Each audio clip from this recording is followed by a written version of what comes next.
મિત્રો આજે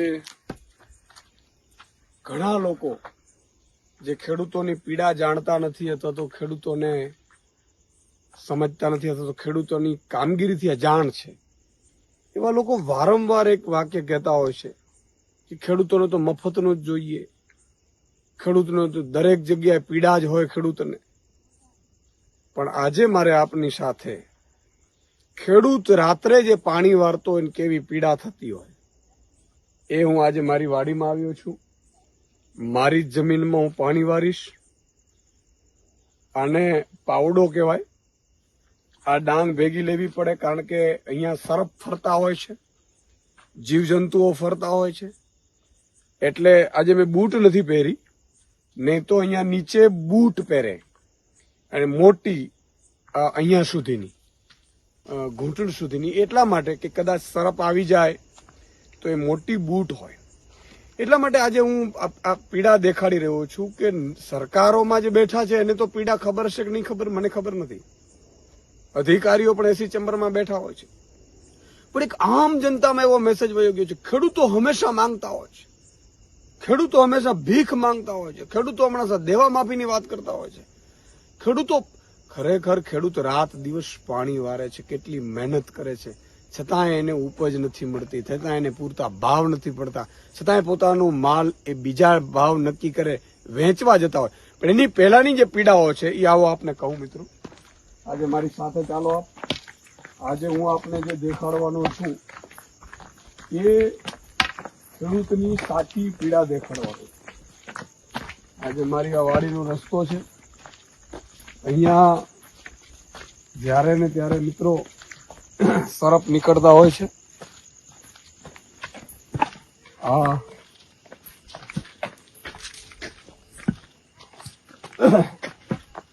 પીડા છે એ ખબર પડવી જોઈએ તમને. આજે હંમેશા આપણે એક વાત કરતા હોઈએ છીએ કે ખરેખર ખેડૂતને રાત્રે શું તકલીફ પડે. હું વારંવાર કહું છું ને કે વીજળી રાતની આપો. આજે આપ જુઓ, આ મારી વાડી છે, આ મારી મગફળી છે, અહીંયા મોટર ચાલુ છે. હું આવો આપ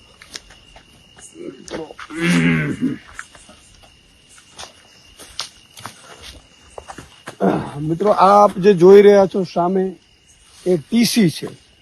ટીસીની બાજુમાં પણ તમે જુઓ ભડકા ધીરે ધીરે ધીરે થતા હોય છે કારણ કે વીજળી પૂરતી આપવામાં નથી આવતી.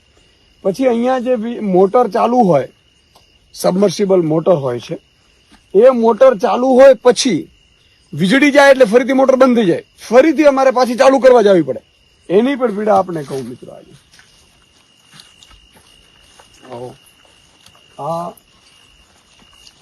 આ પીડાની તમને જાણ થવી જોઈએ. મિત્રો આ વસ્તુ છે, આ જુઓ તમે, અમારે અહીંયા બહુ ધ્યાનથી રાખીને ચાલુ પડે. અહીંયા બધે સાપ ફરતા હોય, જીવજંતુ મોટા પ્રમાણમાં ફરતા હોય. આવો હું થોડો કારણ કે મને બહુ પ્રેક્ટિસ ઓછી છે, પણ મારા જે ભાઈઓ બધા મહેનત કરતા હોય એ આપણે હું અહીંયા કહું.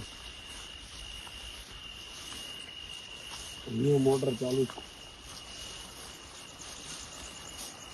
આ પાઇપલાઇન થી જાય છે, જુઓ તમે.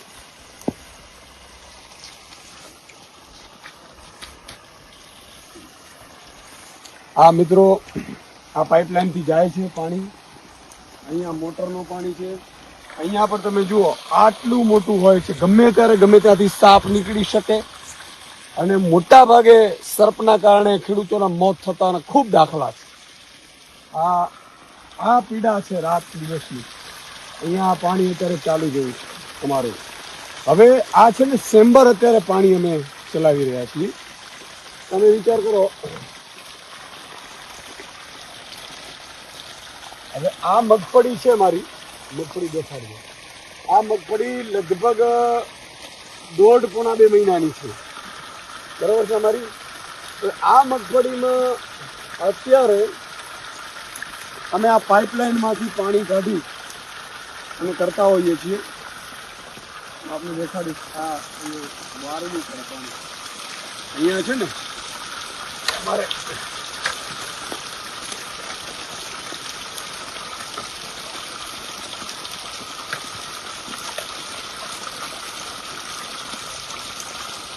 આ મગફળીમાં પાણી જાય.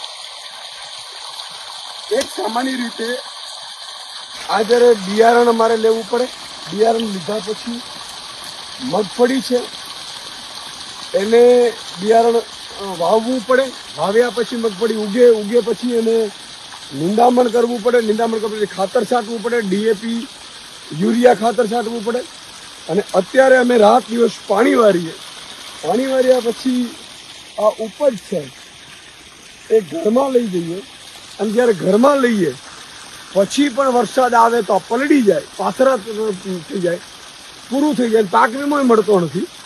અને પછી એનાથી હાથની વાત તો ત્યારે આવે મિત્રો કે જ્યારે આટલી બધી મહેનત કર્યા પછી ઉપજના ભાવ મગફળીના, આમાં નિંદામણ કરવું પડે, મજૂર લાવવા પડે. અને સૌથી વધુ મજૂરી કોઈ ક્ષેત્ર આપતું હોય રોજગારી તો એ આપે છે ખેતી રોજગારી આપે છે. અમારે ત્યાં 10-10, 15-15 મજૂરો કામ કરતા હોય. તો આજે આ પાણી આપ જોઈ રહ્યા છો. અત્યારે તો સેમ્બર ચાલી રહ્યું છે. પછી એક સમય આવશે જ્યારે અમારે કિયાળા કરવા પડશે અને પાવડાથી એને વારવાનું હોય. હવે આનું આટલું કર્યા પછી પણ ઉપજના ભાવ ન આવે. તમે જુઓ મગફળી પાણીના ભાવે જાય, 900-1000 રૂપિયામાં જાય. ખરેખર સ્વામિનાથન કમિશનના રિપોર્ટ પ્રમાણે ભાવ છે 2560 રૂપિયા મળવા જોઈએ. અને આટલું કર્યા પછી તો એકાના ભાવે પણ મગફળી ન જાય. અને 1000 રૂપિયા, 10 વર્ષ પહેલા પણ નરેન્દ્ર મોદી સત્તા ઉપર હતા ત્યારે પણ હજાર જયારે પ્રધાનમંત્રી બનવા જઈ રહ્યા ત્યારે 1000 રૂપિયા ભાવ. એટલે મારી આપ સૌની વિનંતી છે કે ખેડૂતોની પ્રજાને સમજો, પીડાને. ખેડૂતોની પીડા જ્યાં સુધી જે સરકારો નહીં સમજો. હું એટલા માટે કહું છું કે ખેડૂતોને, શ્રમિકો, મજૂરો માટે મને લાગણી છે કે મેં પીડા જોઈ છે. હવે અહીંથી ગમે ત્યારે સાફ કરે તો માણસ મરી જાય. અત્યારે મારું પણ માનવું કે અહીંયા સાફ ન કરે નારાયણ અને કંઈ થાય તો અહીંયાથી દવાખાના બહુ દૂર હોય. અને એકથી નહીં, આ તો સાપ તો સિંહના રાજા છે, એ તો ફરતા રહેવાના. દીપડાઓ છે, વિસાવદર બાજુ તો સિંહ છે. આવી રીતે ખુલ્લામાં સિંહ આવતા હોય, ગમે ત્યાંથી દીપડાઓ આવતા હોય, દીપડાઓ એટેક કરતા હોય. એટલે સવાલ એ છે કે ખેડૂતોની પીડા સમજો. એને પૂરતી 3 ઉપજ લઈ શકે કે સિંચાઈની વ્યવસ્થા મળવી જોઈએ, એને વીજળી ફ્રી મળવી જોઈએ, એને પૂરતા ભાવ મળવા જોઈએ અને એના ઘરેથી માલ લઈ જાય એવી વ્યવસ્થા કરવી જોઈએ. બીજું કે જે લોકો મધ્યમ વર્ગવાળા કે અથવા તો ઉદ્યોગપતિ એમ કે ખેડૂતો મફત જોઈએ છે, ખેડૂતોને મફત નથી જોતું, એને પૂરતું ભાવ આપો ને તો ખરેખર તમે જીવી નહીં શકો સાહેબ. એટલી હદે ખેડૂતો અત્યારે સસ્તામાં આપે છે. બાકી પૂરતા ભાવે જો ખેડૂતો આપે તો તમે એનું ખાઈ ન શકીએ. અત્યારે ઘઉં 500 રૂપિયામાં, આજે પણ 500 રૂપિયામાં મળે છે આપણને. તો આ બધી પીડાઓ છે જેની આપણે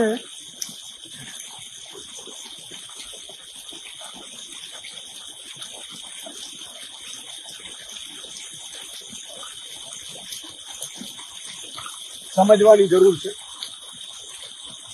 તો આ આજે નહીં સમજીએ ખેડૂતોની પીડા તો યાદ રાખજો ત્યારે. અને ખેડૂત સમૃદ્ધ બનશે. તમે જોયું ને, આમ તમને એટલા માટે પ્રેક્ટિકલ બતાવ્યું મિત્રો. મારા આ ચપ્પલ છે, હવે જો હું ચપ્પલ પહેરીશ. આજે મારી ઈચ્છા થઈ કે આપણે સાચી હકીકત ખેડૂતોથી વાકેફ કરવામાં આવે. મારી લાકડી ક્યાં?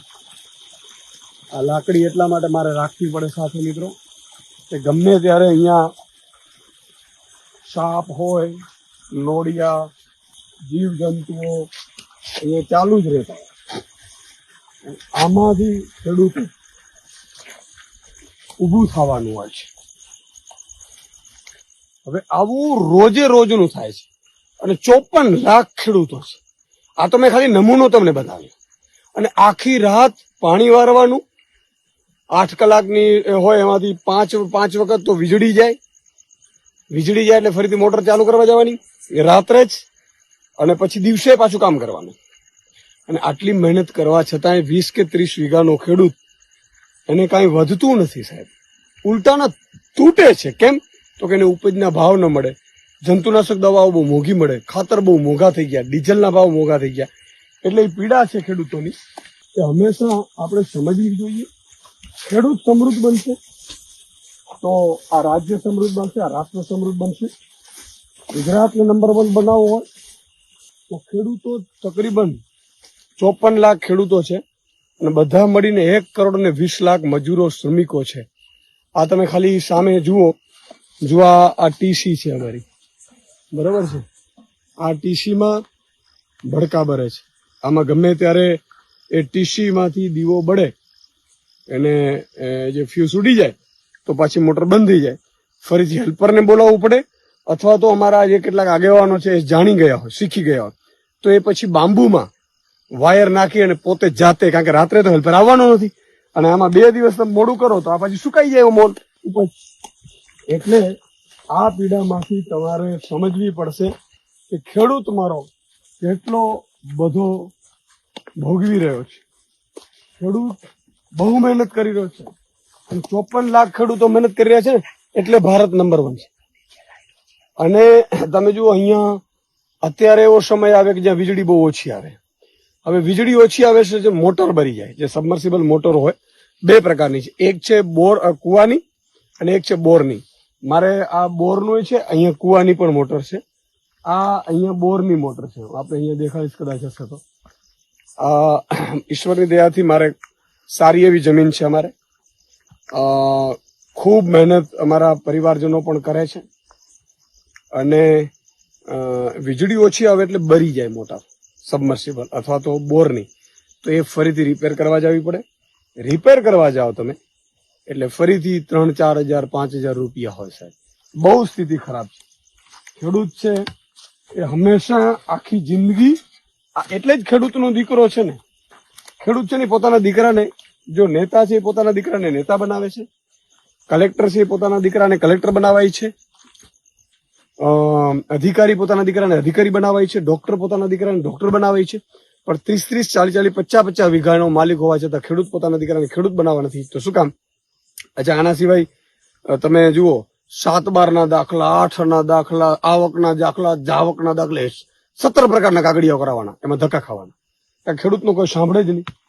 આજે અમારી આ બીજી વાડી છે, અહીંયા મારું આ બીજી મોટર અહીંયા ચાલી રહી છે, પાણીની 3 મોટરો ચાલી રહી છે. સાથે સાથે મિત્રો, અહીંયા કુદરતી પણ એટલું બધું સારું હોય છે ઈશ્વરની કૃપાથી. જે તમે કંકોડા કહો, અહીંયા અમારા સૌરાષ્ટ્રમાં એને કાંટો લાગે છે, જે કંકોડા કે આ અહીંયા કંકોડા બધે હોય છે. તો સબ્જી માટે, શાક માટે કંકોડા ખૂબ સારા એવા થતા હોય છે. આશા રાખું છું કે તમે ખૂબ આ જો કંકોડાનું છે, આ જા અહીંયા બધા અહીંયા કંકોડા હોય છે અને અહીંયાથી કંકોડા, અહીંયા મોટા ભાગે અહીંયાથી મિત્રો હું જ્યારે ત્યારે જોતો હોઉં છું, સર્પ બહુ મોટા અહીંયાથી જતા હોય છે, બહુ મોટા મોટા સર્પો. ઈશ્વર કરે એમણે કોઈ દિવસ હજી વઢ્યા નથી. પણ તકલીફ એ વાતની છે કે આજે ખેડૂતની પીડા નહીં સમજીએ. આજે પણ આપણે બધાને મારી વિનંતી છે કે હવે ક્યારે કોઈ ખેડૂતને ગાળ નહીં આવે. ખેડૂતને ક્યારે એવું નહીં કે તો મફતનું જ જોઈએ છે. ખેડૂતને ક્યારે એવું નહીં કે ખેડૂત છે એ હંમેશા કાયમી માંગતો જ રહે છે. સાહેબ, ખેડૂત છે જેનો દીકરો ખેડૂત રાત દિવસ મહેનત કરે છે ને, ત્યારે તમે ને હું સુખેથી રોટલો ખાઈ શકીએ છીએ. અને આપણે જ્યારે રોટલો જમવા બેસીએ ને, ત્યારે ભગવાનને પ્રાર્થના કરવાની કે આ રોટલો તૈયાર કર્યો છે જેણે, ખેડૂતે અનાજ ધન પકવીને મારા સુધી પહોંચાડ્યો છે, ઈ અને એનો દીકરો અને એનો પરિવાર ભૂખે ના રહીએ.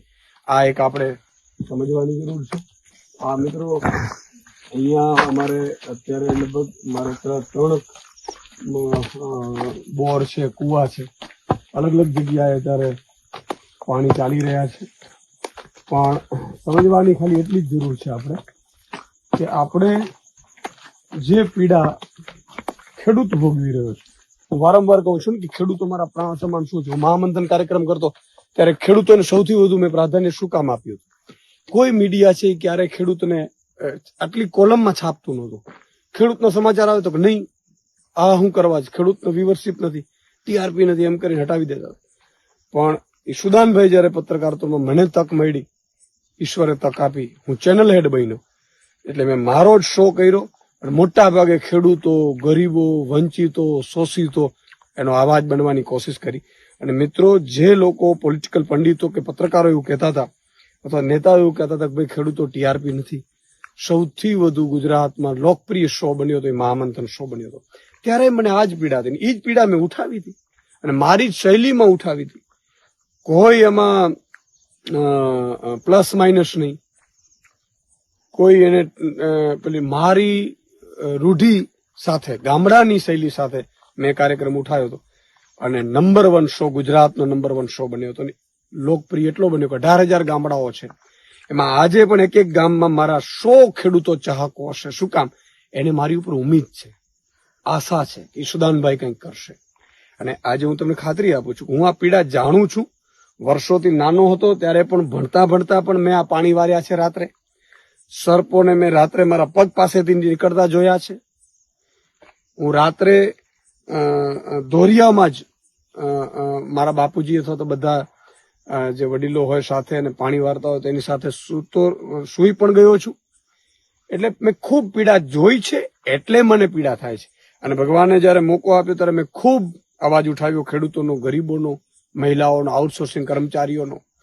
અને જયારે રાજનીતિમાં આવ્યો છું, ઈશ્વર જયારે પણ તક આપશે ત્યારે ખાતરી આપું છું કે મારી જ્ઞાતિ, હું કોઈ પણ જ્ઞાતિ વિશે ક્યારેય ટિપ્પણી નથી કરતો, જ્ઞાતિ, જાતિ, ધર્મ વિશે. મારા સર્વ લોકોનો અવાજ ઈશુદાનભાઈ છે, જે પીડિત છે.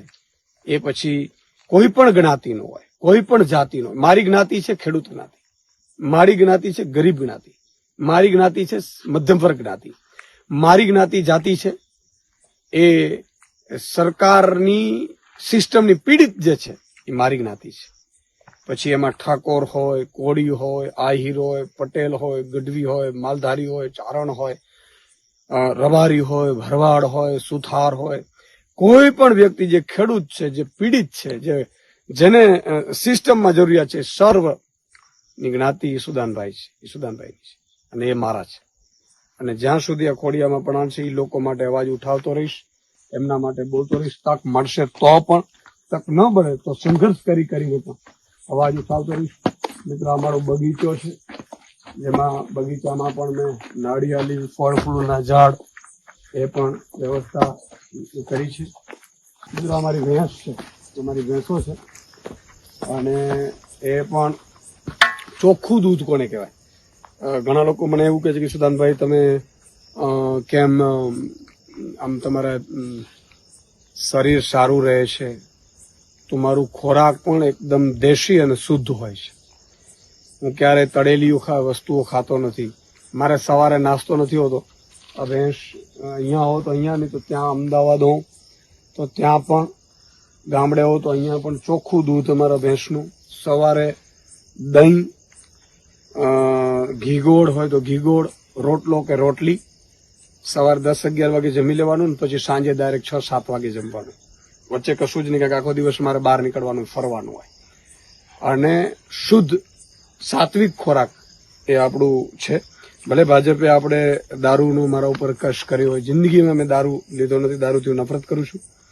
દારૂને ક્યારેય હું સપોર્ટ નથી કરતો. અને કોઈ પણ દારૂને વ્યસન, હું મીઠું પાન ક્યારેક ખાઉં તો ખાઉં, બાકી કોઈ પણ મારે અહીંયા મસાલો કે ફાકી કે ક્યારેય કોઈ દિવસ નહીં. સિગારેટ, બીડી આ કશું જ નહીં. વ્યસન મુક્તિ અભિયાન પણ હું ચલાવું છું, હું ચલાવતો પણ હતો. એટલે આ તમને સચ્ચાઈ પણ હકીકત એટલા માટે બયાં આવે, કેટલાય લોકો છે બિચારા જે પીડિત છે, જે આશા ઉમ્મીદ રાખીને બેઠા છે. પણ કેટલાય લોકો એવા મહારથીઓ છે સામે, ઉદ્યોગપતિઓ છે, મોટા મોટા નેતાઓ છે, મોટા મોટા નેતાઓના દીકરાઓ છે, મોટા મોટા જ્ઞાતિના દીકરાઓ પોતાની જાતને માને છે, બધા મને પાડવા માંગે છે. ઈશુદાનભાઈ આગળ ન જવા જોઈએ. ખોટી અફવાઓ ફેલાવે છે, ખોટા કેસ કરાવે છે, ખોટું બદનામ કરાવવાની કોશિશ કરે છે. ઈશ્વર જોશે, એમાં આપણે નથી પડવું. પણ તમને એવી સોજો, મારી માતા બેન દીકરીઓ ચૂલા ઉપર કઈ રીતે રસોઈઓ કરતી હોય છે. આજે ઉજ્જવલામાં આપણે કહીએ છીએ, પણ કરોડથી વધુ ઉજ્જવલાવાળા ગેસ સિલિન્ડર ભરાવા વગર એમને પેટાડીએ છીએ. તો આ બધી પીડાઓ તમે જાણો, તમે સમજો, તમે જાગૃત થાઓ. માતા બેન દીકરીઓને કહું છું, તમારો ભાઈ બેઠો છે. એક વખત જયારે જે દિવસે ઈશ્વરે સત્તામાં ભાગીદારી થઈ, તે દિવસે માતા બેન દીકરીઓના ઘરે પણ દિવાળી ઉજવાશે.